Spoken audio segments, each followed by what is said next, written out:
"Train him well," my boss said, clapping a hand on my shoulder. "You two will be a great team." The intern smiled, nervous, eager. I nodded politely, shook his hand. My boss turned to the CEO and chuckled in Mandarin. "Once he's trained, we'll fire him." They both laughed. I didn't, because what they didn't know was that I studied in Shanghai for 3 years.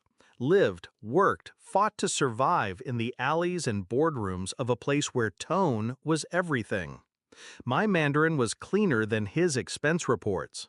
But I smiled, said nothing, because the moment you show them you understand, the game ends, and I had just decided to win. When I started at Solvex, I was naive, believed in merit, believed in him, Bryce Whitman. He'd recruited me straight out of grad school, said I was exactly what this firm needs. I was the first to arrive, last to leave. I covered for his mistakes, presented his work, and made him look smart in every pitch. He called me kid, like it was affection. But the affection wore off the day I got too good. When I closed the Virion deal on my own, he took credit, said I was just his assistant. When I questioned the Q4 bonuses and noticed mine didn't match my targets, he said, "There's just not enough in the pot this year." There was, just not for me.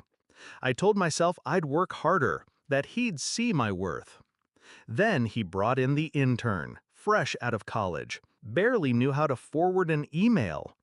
That same afternoon, they laughed in Mandarin, plotting my exit right in front of me. That was when the betrayal stopped being professional and became personal.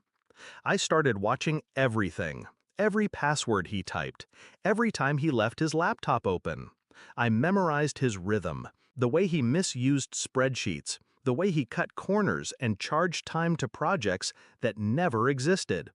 He was lazy, entitled, sloppy, and worst of all, he thought I was still loyal.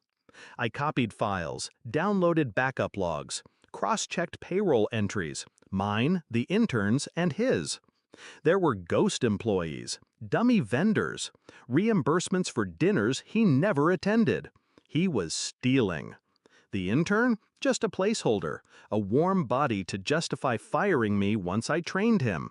So I trained him well, all while building a paper trail Bryce couldn't erase. I didn't confront him. That would have given him a chance to cover his tracks. Instead, I booked a vacation, 5 days, gave the intern full control, with my notes, templates, and clear instructions. Then I called a friend at a rival firm, asked if they still needed a forensic analyst for that auditing role. They remembered me, welcomed me with open arms. Before I left, I printed a single document. It was a breakdown of the firm's last 18 months of payroll fraud, highlighted, timestamped, and signed off under Bryce's login.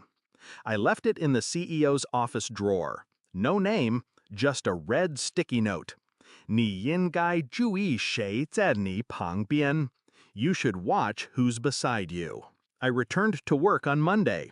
Bryce didn't say a word, but I could see it, panic just beneath the surface. The intern avoided eye contact. The CEO? Cold, controlled, observing everything. Then Friday came. Bryce called me into a glass conference room. "I'm going to have to let you go," he said, pretending regret. "It's not personal, just company direction." I nodded, slowly, understood. He slid a manila envelope toward me. Severance, NDA, the usual muzzle. I didn't touch it. Instead, I took out a flash drive, placed it gently on the table. "What's this?" he asked, smirking. "Insurance," I said. "For me, not you."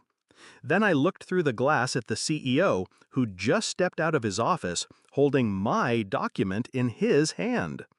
Security escorted Bryce out that afternoon. Turns out the CEO called a forensic team the moment he saw the payroll discrepancies. They confirmed everything I hinted at, and more. Offshore transfers, kickbacks from fake vendors. He'd been bleeding the company for years. The intern? Left 2 hours later, red-eyed and silent.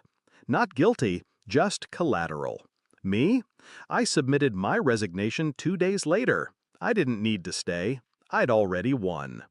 Now I work somewhere I'm respected, paid what I'm worth. Sometimes I think about that day, how Bryce joked about firing me in a language he assumed I didn't understand. The irony? He was wrong on both counts. I understood everything, and he never saw it coming.